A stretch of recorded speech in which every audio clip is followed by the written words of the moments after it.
너 성결케 위해 늘 기도하며 너 주 안에 있어 늘 성경 보고 온 형제들 함께 늘 사귀면서 일하기 전마다 너 기도하라. 너 성결케 위해 내 머리 숙여 저 은밀히 계신 내 주께 빌라.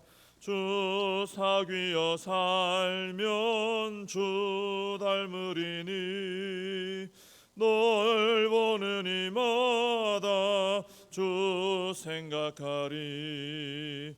너 성결케 위해 주 따라가고 일 다급하여도 당황치 말고 참 즐거울 때나 또 슬플 때나 너 주님만 믿고 늘 따라가라. 너 성결케 위해 늘 기도하며 내 소원을 주께 다 맡기어라. 너 성령을 받아 주 섬겨 살면 저 천국에 가서 더 잘 섬기리. 사도신경으로 신앙 고백하시겠습니다.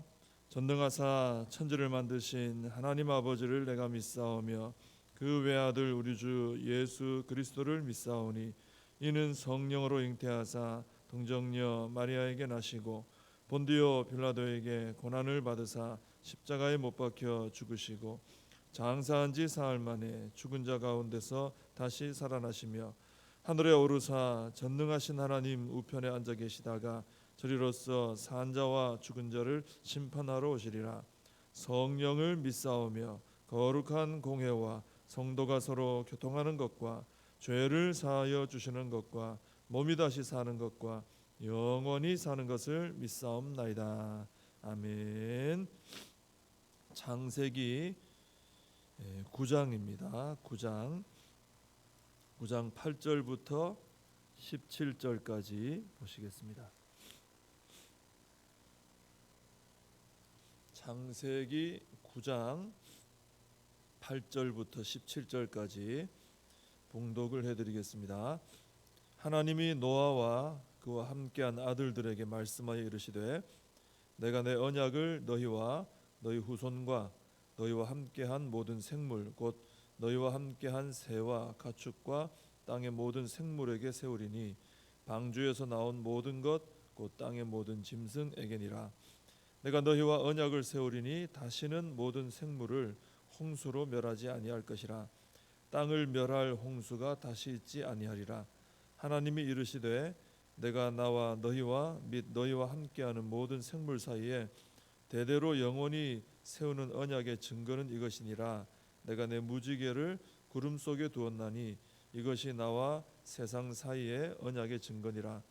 내가 구름으로 땅을 덮을 때에 무지개가 구름 속에 나타나면 내가 나와 너희와 및 육체를 가진 모든 생물 사이에 내 언약을 기억하리니 다시는 물이 모든 육체를 멸하는 홍수가 되지 아니할지라.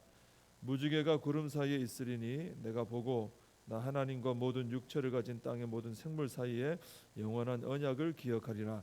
하나님이 노아에게 또 이르시되 내가 나와 땅에 있는 모든 생물 사이에 세운 언약의 증거가 이것이라 하셨더라. 아멘. 홍수 심판 후에 이제 오늘 말씀은 하나님께서 노아와 그 후손들 또 생물들에게까지 언약을 세우시는 그런 내용입니다. 언약의 내용은 다시는 모든 생물을 홍수로 멸하지 않겠다 하시는 거예요. 땅을 멸할 만큼의 홍수는 다시 있지 않겠다. 전 세계적인 이런 거죠.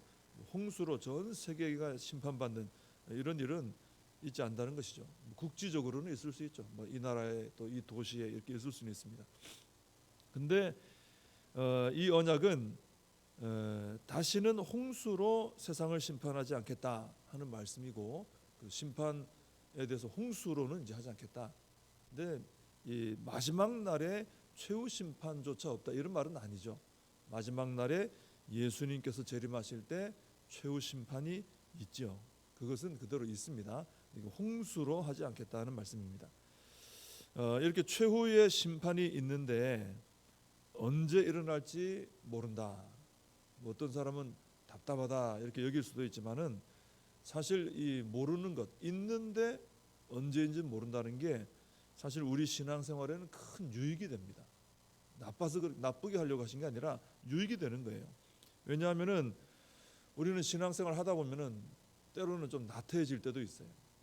또 좀 떨어질 때도 있고 주저앉을 때도 있고 이럴 때가 있습니다. 그럴 때 최후의 심판이 있다는 말씀을 보면서 아 이게 있구나 다시 알게 되고, 근데 언젠지는 모르구나 이러면은 다시 경각심을 가지게 되죠. 아 내가 이렇게 신앙생활에서는 안 되겠다. 반드시 주님 다시 오실 것인데 언젠지는 모르기 때문에 내가 이렇게 축 처져 있지 말고 힘을 내야지 하고 바른 신앙생활을 할 수 있다라는 것입니다.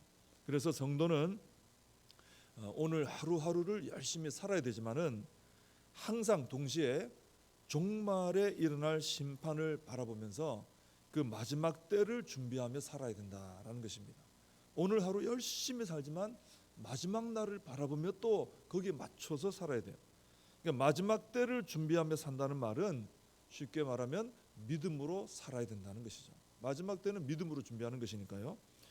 자, 주님이 오셔서 심판하시는 날에는 아무리 돈을 많이 가지고 있다고 해서 그게 통하지 않습니다. 이 세상에서는 돈 많다 그러면 이제 이걸로 되겠습니까 하면 이제 되기도 하고 뭐 이러죠. 근데 주님 앞에서 마지막 날은 그 소용없어요. 아무리 힘을 가지고 있어도 그것도 힘도 안 통하고, 아무리 무슨 지식을 가지고 있어도 지식도 안 통하고, 아무리 높은 자리에 앉아 있어도 뭐 세상에서는 뭐 어느 나라 뭐 최고 대통령이다 그러면 뭐 이렇게 알아주죠. 근데 하나님 앞에서는 알아주질 않습니다. 아무리 유명해도 안 됩니다. 주님이 오셔서 심판하시는 날에 그 심판에 이르지 않고 심판받지 않고 천국 문을 통해 하나님 앞에 들어가기 위해서는 오직 예수 그리스도를 믿고 구원을 받는 방법밖에 없는 거죠. 그러니까 믿음 아니면 안 된다는 것입니다. 그래서 우리는 구원받은 주의 자녀로 살아가는 이것이 참 축복인 줄 알아야 되고, 그리고 동시에 우리가 열심히 믿음으로 살고 사명 감당하며 마지막 때를 준비해야 한다라는 것입니다. 자, 하나님께서는 다시는 홍수로는 세상 심판하지 않겠다 약속하시고 그 언약의 증거로 무지개를 구름 속에 두셨습니다. 이것이 세상과 하나님 사이의 언약의 증거다 하셨습니다. 그래서 무지개가 이제 하나님께서 구름으로 땅을 덮으실 때 무지개가 구름 속에 나타나면은 이 언약을 기억하시고 다시는 홍수로 세상을 멸하지 않겠다 이렇게 말씀하셨습니다. 이 무지개는 이제 히브리어로 보면 이제 활이라는 의미입니다. 활 아시죠? 이렇게 활을 이제 의미하는 것인데 하나님께서 하늘에 걸어 놓으신 활이 바로 무지개다 이렇게 생각할 수 있죠. 자, 그렇게 이제 무지개를 활이라고 생각하고 우리 무지개 한번 떠올려 보세요. 어떤 모양이었던가 한번 떠올려 보시면은 무지개는 항상 그 방향이 이렇게 되어 있습니다. 이렇게, 그죠? 이렇게 그 활이 방향이 땅을 향하지 않고 하늘을 향해 있어요. 만약에 거기 화살이 놓여 있다면은 쏘면 땅으로 안 가고 하늘로 가게 되어 있다는 거죠. 맞죠? 무지개 언제라도 뭐 무지개 어디든 살펴보세요. 다 이렇게 되어 있지 무지개 이렇게 뜨는 무지개 없어요. 이렇게 되어 있어요. 활 모양이. 그래서 하나님께서는 이것을 통해서 뭘 보여주시느냐? 다시는 내가 홍수라는 심판의 화살을 땅을 향해 쏘는 일은 없을 것이다. 그리고 이걸 볼 때마다 이 약속을 내가 기억하고 그렇게 하지 않을 것이다. 그 증거로 이제 무지개를 주신 것이죠. 근데 사실 자, 지금 하나님의 말씀을 들어보면은 마치 하나님께서 기억하고 다시는 홍수로 멸하지 않으려는 이 약속을 지키려고 무지개 만든 것처럼 말씀하세요. 근데 사실 하나님은 이런 무지개를 걸어놓든 안 걸어놓든 우리에게 하신 약속을 잊어버리지 않으십니다. 하나님은 절대로 잊지 않으세요. 있으나 없으나 상관없습니다. 하나님께서 이거 보고 기억하시고 안 보면 잊어버리고 그렇지 않습니다. 항상 언약을 잊어버리는 쪽은 사람이에요. 사람. 성경도 읽어보시면은 하나님과 이스라엘이 언약을 맺으면은 항상 먼저 잊어버리고 먼저 깨뜨리고 하는 건 이스라엘이지 하나님은 절대로 잊지도 않고 깨뜨리지도 않습니다. 항상 그 이스라엘 백성들이 언약 백성으로 못 살아서 문제가 되는 거죠. 그래서 무지개를 걸어놨다는 것은 이것은 사실 하나님께서 안 잊어버리려고 걸어놓으신 것은 아니고 하나님이 잊을 리가 없거든요. 이거 우리가 보고 기억하고 깨닫게 하시려고 주신 증거다. 이렇게 보는 것이 더 맞겠죠. 그래서 우리는 이 무지개를 볼 때마다 종종 보지 않습니까? 1년 동안 쭉 지내다 보면은 가끔 이렇게 무지개 볼 때가 있어요. 그 볼 때마다 하나님께서 다시는 홍수로 세상을 심판하지 않으실 것이다 하셨던 그 사실을 우리가 기억하게 되는 것이죠. 그러면서 감사하게 되죠. 왜? 아유, 여전히 나는 이렇게 죄 가운데 있는데, 여전히 세상은 이렇게 죄 가운데 있는데 다시는 하나님 홍수로는 심판을 하지 않으시는구나. 참 하나님 기회를 주시는구나. 긍휼히 여기시는구나. 그죠? 감사하게 되죠. 그래서 우리는 이 무지개를 볼 때마다 우리 하나님 앞에 이 하나님의 은혜를 기억하며 감사해야 되고요.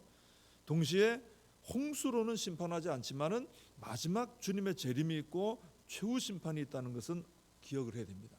그러니까 무지개를 볼 때 우리가 홍수로 심판하지 않는구나도 기억하게 되고 감사하지만은 저거 홍수는 아니지만 최후 심판은 있지, 이것도 떠오르는 거예요. 그러니까 그걸 바라보고 생각하며 그 믿음을 가지고 마지막 때를 준비하며 살아야 된다라는 것입니다. 자, 그런데 이 무지개가 그러니까 굉장히 귀한 거죠. 하나님께서 그 언약의 증거로 이렇게 달아놓으셨단 말이에요. 근데 이 하나님이 언약의 증거로 달아놓은 무지개를 요즘에는 누가 이것을 열심히 사용하고 있습니까? 이른바 그 성소수자 모임이 이 무지개를 상징으로 사용해요. 상징. 그죠? 신천지가 얼마나 좋은 말이에요. 하나님의 교회도 하나님의 교회 얼마나 좋으면 여호와의 정의 말이 얼마나 좋아요. 다 갖다 쓰는 거예요. 성소수자들이 이 무지개를 상징으로 씁니다. 그래서 그들의 모임을 보면은 항상 깃발을 이렇게 흔들면 보면 무지개 깃발이에요. 옷도 무지개 옷을 입고 여러 가지 꾸미는 것도 다 무지개, 상징이 무지개입니다. 그러니까 그들 나름대로는 거기에 대한 이제 의미를 부여하고 있지만 하나님께서 언약의 증거로 주신 무지개를 그렇게 사용하는 것을 볼 때 참 우리는 마음이 답답하고 안타깝고 또 분노하기도 하고 그렇게 되는 거죠. 근데 이건 이 영적인 의미로 봐야 됩니다. 이 마귀가 그러는 거예요. 마귀는 어떻게 해서든지 사람들을 미혹을 합니다. 그래서 하나님의 일을 회방을 하는데 그 중에 하나가 하나님의 진리를 거기다 먹칠을 하는 거예요. 그 진리의 빛이 퇴색되게 하고 빛바라게 하는, 이게 마귀의 방법 중에 하나입니다. 그래서 예수님께서 십자가를 지시고 우리의 구원자가 되셨는데 마귀는 교회 역사를 이렇게 쭉 보면은 어찌하든지 예수님 흠집내요. 그래서 예수님이 하나님의 아들이 아니다 이렇게 하고 마리아하고의 관계에 자녀가 있니 이런 이상한 얘기를 만들어내는 거예요. 그리고 십자가를 흠집을 내요. 십자가를 이상한 일에 쓰이게 하고 거꾸로 달아서 십자가를 쓰고 안 좋게 쓰는 거죠. 흠집 내려고 그렇게 하는 겁니다. 그리고 이 하나님의 언약의 증거가 되는 무지개까지 이 하나님의 법에 어긋나게 사는 사람들의 상징으로 사용하도록 만들어 버리는 거예요. 이게 어두운 지혜를 주는 거죠. 어두운 지혜. 그렇게 해서 하나님께서 하시는 일들의 의미를 퇴색시키는 거예요. 하나님은 정말 귀하게 주신 거 아닙니까? 어떤 용어라든지 어떤 이런 상징 같은 거, 그죠? 근데 그걸 다 더럽히는 거죠. 자, 우리는 그래서 마귀가 이렇게 진리도 막 빛바래게 하고요, 하나님의 그 거룩한 일들, 아름다운 일도 막 빛이 바래게 하고 흠집 내고 하고 이 막 공격하는 거죠. 이럴수록 우리는 어떻게 해야 되느냐? 우리는 더 진리를 굳게 잡고 강력하게 분명하게 진리를 드러내며 살아야 되고요, 하나님의 일에 헌신을 함으로 우리를 통해서 이 땅 가운데 하나님의 진리가 선명하게 드러나게 하는 삶을 살아야 된다라는 것입니다. 우리 성도가 그래서 항상 깨어 있어야 돼요. 깨어서 기도도 해야 되지만은 우리가 이 땅에 사는 성도로서의 이 사명 의식, 마귀가 어떻게 공격하고 우리는 어떻게 해야 된다라는 거, 그죠? 이것을 분명히 생각하면서 하루하루를 거룩한 주의 자녀로 살아가야 할 줄로 믿습니다. 기도하겠습니다. 하나님 아버지, 홍수로 심판하신 후에 다시는 홍수로 심판하지 않겠다 약속하시고 증거로 무지개를 또 하늘에 달아주신 것을 보게 됩니다. 하나님, 무지개를 볼 때마다 우리 하나님께서 지금 여전히 죄 가운데 있는 세상이지만 긍휼을 베푸시고 또 기회를 주고 계시구나 깨닫게 하시고 감사하게 하시고, 홍수로는 심판이 이루어지지 않지만은 이제 최후 심판이 있음을 알고 늘 깨어서 마지막 날을 준비하며 사는 저희들이 되게 하여 주시옵소서. 마지막 때에 마귀는 사람들을 눈을 어둡게 하고 미혹하게 하고 특별히 진리에 공격을 가해서 진리를 퇴색하게 하고 또 흠집을 내고 있습니다. 이럴수록 우리 성도들은 깨어서 하나님의 진리를 더욱더 드러내므로 하나님의 영광 드러내며 영적으로 승리하며 살아갈 수 있게 하여 주시옵소서. 예수님의 이름으로 기도하옵나이다. 아멘. 주님 같이 주신 기도로 예배를 마칩니다. 하늘에 계신 우리 아버지여, 이름이 거룩히 여김을 받으시오며 나라의 임하옵시며 뜻이 하늘에서 이룬 것 같이 땅에서도 이루어지이다. 오늘날 우리에게 일용할 양식을 주옵시고 우리가 우리에게 죄진 자를 사하여 준 것 같이 우리 죄를 사하여 주옵시고 우리를 시험에 들게 하지 마옵시고 다만 악에서 구하옵소서. 대개 나라와 권세와 영광이 아버지께 영원히 있사옵나이다. 아멘. 오늘 말씀 붙들고 함께 기도하시고 이 나라 민족을 위해서 또 우리 교회와 다음 세대 우리 사명 붙들고 기도하시고 또 임직식 준비를 위해서도 기도해 주시기 바랍니다.